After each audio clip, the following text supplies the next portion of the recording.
In this lesson, we'll take a look at how we can use the Silhouette Contour Shader.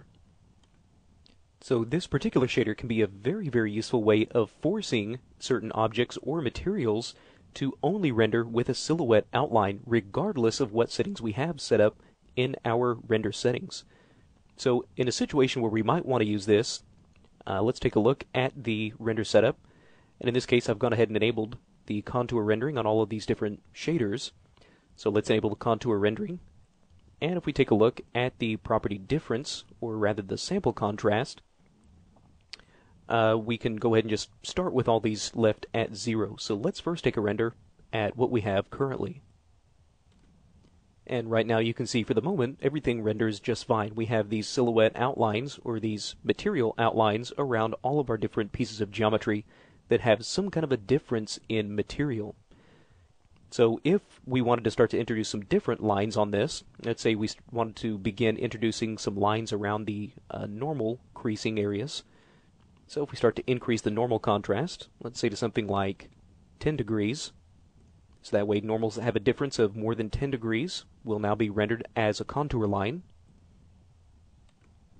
And you can see how that will now start to do a nice job of introducing some of these contour lines around our actual eyebrows here. So the problem becomes, though, that we now start to introduce some unwanted contour lines around some of these areas like the nose and around the mouth.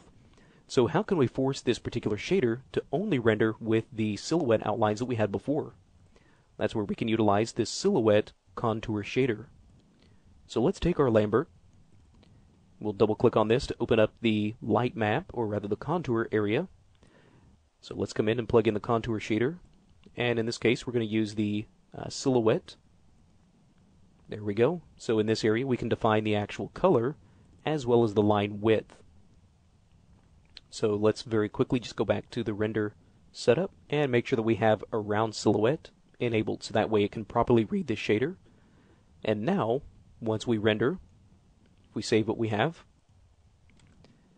you'll see that all of our other shaders still render with the high amount of normal data, so that way we start to get these nice contour lines everywhere. However, this one material for the skin has now been limited to only being able to render out the silhouette. So this does give us a really nice way of being able to control exactly which pieces of geometry or even which shaders are allowed to render some of these particular contour lines.